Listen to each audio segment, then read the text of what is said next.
Hello, ladies and gentlemen, and welcome to Blade Plays Populous: The Beginning. I have really been looking forward to bringing you guys this series. It has taken quite a bit of effort. The game does not work on Windows 8. It's a very old game. It came out in October of 1998 was when the final build occurred. And I do not have any of the patches or anything. This is just the original game. Actually, I had to dig up, I have an old copy of Windows XP, and I was able to install that in a VirtualBox, and it took testing and lots of stuff, but I've done it, and I think it was completely worth the effort because this game is perhaps my favorite video game of all time. Oh, and I'm so excited. Okay, let's get started. It recommends playing the tutorial if you've never played before. I have played many times before. I will be demonstrating it through playing it, and I'll explain some things as we go. Coming up now is an awesome game intro. In the beginning, there was darkness. Then from the darkness came the manna, and with the manna, the visions. Why don't video games do this anymore? We were not alone. There were other worlds, other tribes, moving through the heavens like a plague. They would destroy us.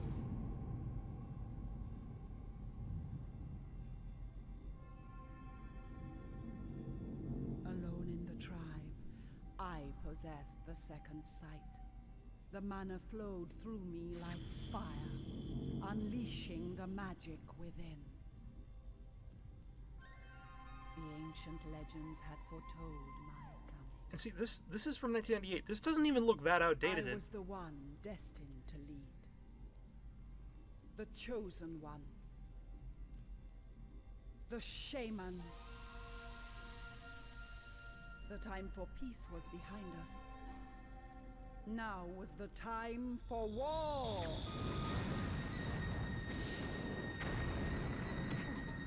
It looks dated, but not 1998 dated.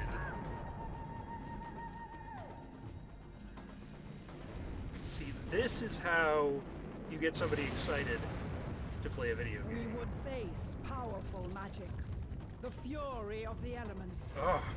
Some would live, many would die. But with faith and courage, we would destroy our enemies.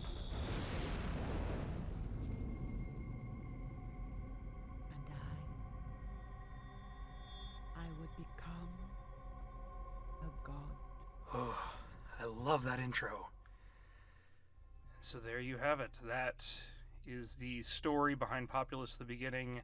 It's hard to explain why I like this game so much. It has a lot to do with the fact that I played it when I was younger, so nostalgia is definitely a factor. But really, I think this game, it has an interesting progression through the game. Again, like you guys have seen in my other series, I like challenges. This game, while it doesn't challenge me as much as it used to, a really cool thing about it is that each level gets more and more and more challenging. Each level brings you new things that you haven't faced before and puts you in a position where it is very likely that you'll lose. And even though I played through this game probably half a dozen times at least, that doesn't mean that I'll never lose. I'm going to be able to easily make it through these first few levels, but some of these levels here, these last three, they can be a real challenge, especially the last level. That one is really, really tough. There are still some levels that just kill me every time. I'm looking at this one right here. But with faith and courage, we will destroy our enemies.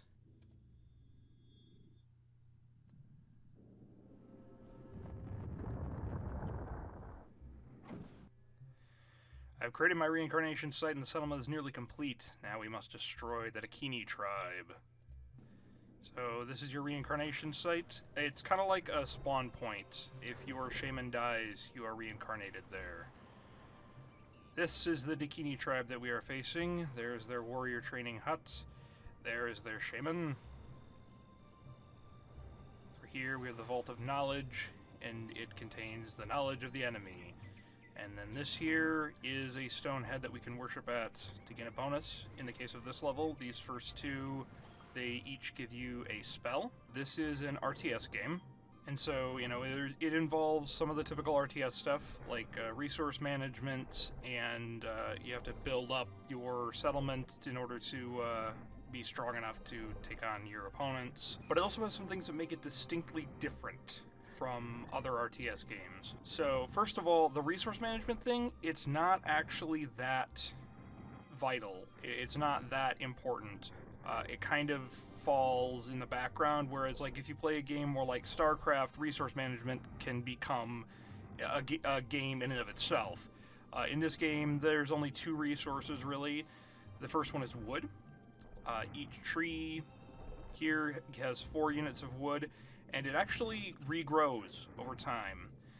The only management thing you really have to worry about is that if you cut down a tree entirely, it will take longer to grow back, whereas if you only cut down a tree partially, it will grow back fairly quickly. The trees are just in fixed locations, you can't plant more, and this is as many trees as you're going to get. The other resource is mana, which is shown here in the mana bar, or the spell charge rate bar. Mana is used for 2 things. One is for your spells. These spells here will charge based on how much mana you have. The other thing is for training your followers, which is another thing that makes this game different. Unlike other RTS games where for each kind of building that you have, it will generate a different kind of unit. Instead, in this one, you have to send your unit to train at a building, and they will then become that new type of unit. Alright, so those are kind of the basics of the resource management in the game. You'll notice there are 3 tabs up here. This game is very nice about just being simple. I cannot imagine any way that this game could have been made with less complications. The interface just kind of gets out of the way and lets you play the game as much as possible. So you have these 3 tabs. Each one allows you to manage a different aspect of the game. This first one is the building tab. It lets you place down buildings. This is kind of roller coaster tycoon style in that it's just a fixed plan size. You can rotate it with spacebar to choose what direction the door is going to be in, but other than that, the buildings are just a fixed size and you don't get to choose any of the aesthetics. Yeah, my guys will automatically go over there. And actually, the artificial intelligence in this game, considering that it was made in 1998, is really good. It's actually better than the original artificial intelligence from Age of Empires 2 before the Conqueror's expansion pack. I don't know what Microsoft was doing there, but these guys had game AI figured out before Age of Empires did. I can set up a couple of buildings here, and I'll have these guys build huts. And while these guys are building this, they're actually generating mana. The way you generate mana is first by having your Braves rest in huts like this, and second by having Braves work on projects like this. And those 2 things generate mana. Okay, so as the game mentioned, you can also worship these stone heads to gain a bonus. In the case of this level, the bonus is spells.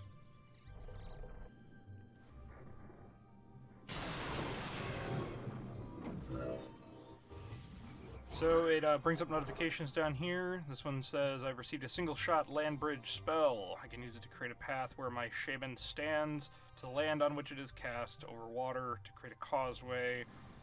I also get another notification down here saying that my settlement is thriving, and it lets me know that Braves resting in huts are one way of creating mana, and that it gives me the power to cast spells and train followers. Alright, I only need a couple of these. This stone head, it actually has an unlimited number of charges because you need this stone head in order to complete this first level. If you used up all of your land bridge spells, it would be impossible for you to reach the enemy. So they have to let this one be infinite. But usually there's a limit to how many times you can worship a stone head and have it give you a bonus. So I will bring my shaman over to here, and I will cast the land bridge spell on this land to create a land bridge. Kai. So now I would like to get this Vault of Knowledge here to gain the Warrior Training Hut. The Vault of Knowledge, every level has one until you get to the very end when you've gotten everything. And the Vault of Knowledge is something that your enemy has that you do not have. And that's one of the things that I kind of like about this, as opposed to other RTS games where you're on even footing with the enemy. In this one, you are at a disadvantage. So the enemy starts with more than you.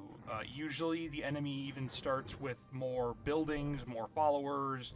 They have technology that you don't have, spells that you don't have.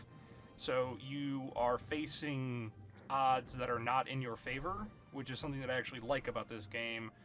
Whereas in other RTS games, it seems like it's just you versus an equal opponent, and it comes down to whether or not the computer AI is good enough. In this, you have an additional challenge of that the enemy is better than you. So this brave here is trying to defend this so that I do not gain the knowledge. A brave is not that hard to face. I could just even fight him directly with my shaman, because my shaman is strong enough that she could fight a single brave. But I'm going to use magic to defeat him. And I'm going to attempt to knock him into the water. And the reason for that is that land in this game you can safely walk on, and the elevation actually does matter. If you try to walk up a very steep cliff, you might not be able to, and if you try to walk up elevation, it takes longer, and if you're going downhill, it's faster. Which is another reason this game is great, because the terrain elevation, it's not fake, it actually matters. But if you go into water, you're just dead. There is no surviving water. So I'm going to try to knock this guy into the water by shooting the blast spell here. Okay, and he flew this way instead. But it didn't matter that he didn't hit the water because he still died. So now I can worship at the Vault of Knowledge. And only your shaman can worship, only your shaman can worship at the Vault of Knowledge, whereas these stone heads, I could have any one of my followers do it.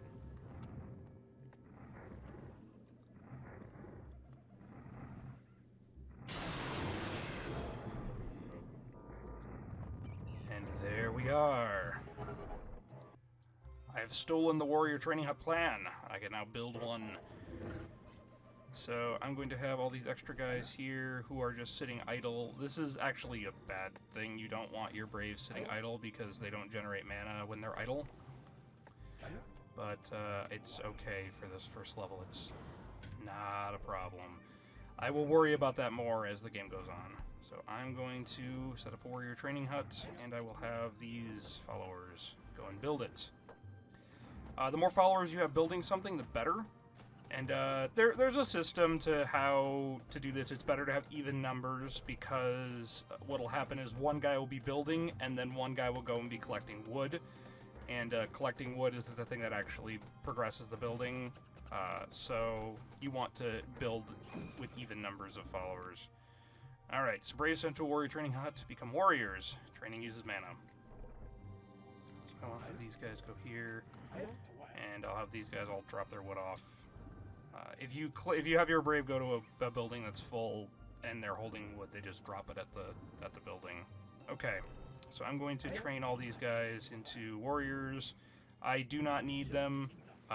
Actually, I could just have my shaman go over there and defeat these guys. They're not very smart in this first level, nor are they very powerful. I will also go worship at this stone head. This one gives me the spell that's located here. One of the things that's nice about this game is that it does not give you superfluous information. I don't see what any of these spells are until it's relevant. So only the things that have question marks are things that can be attained in the particular level you're in, and if it's blank, you can't get it. So it explains here, the lightning spell is a devastating weapon and much more powerful than blast. It kills enemy followers and sets fire to trees and buildings. Blast is your basic spell that just shoots the fireball. It's pretty powerful. It can do things like kill Braves in one shot, but it doesn't really do much against buildings. The lightning spell will set fire to buildings, which destroys them by 1 level. Another thing that's good about the lightning spell is that it can kill a shaman in 1 hit. So I'm going to use the lightning spell to kill the enemy shaman. Now you'll notice I have a reincarnation site. Their shaman does not. Usually the enemy shaman has a reincarnation site, but in this level they don't give you that, so if I kill her, she's just dead, and she can't come back. But in order to defeat this tribe, I have to kill all of their followers, not just the enemy shaman. I do not need to destroy their buildings, though. That is key. Unlike other RTS games, you don't need to destroy buildings in order to win. Buildings are secondary to followers. You must eliminate every follower. And the fewer followers you have, the longer it takes for you to reincarnate at your reincarnation site. So if I were to... if they only have, 2 followers left, the enemy shaman's gonna take forever to respawn, so it's not like it would be very easy for them to recover from having just a couple of followers left. Alright, let us go and eliminate them. My army of 13 warriors here is more than sufficient. So I'm going to use the land bridge spell here. And then I will use the lightning spell to kill their shaman.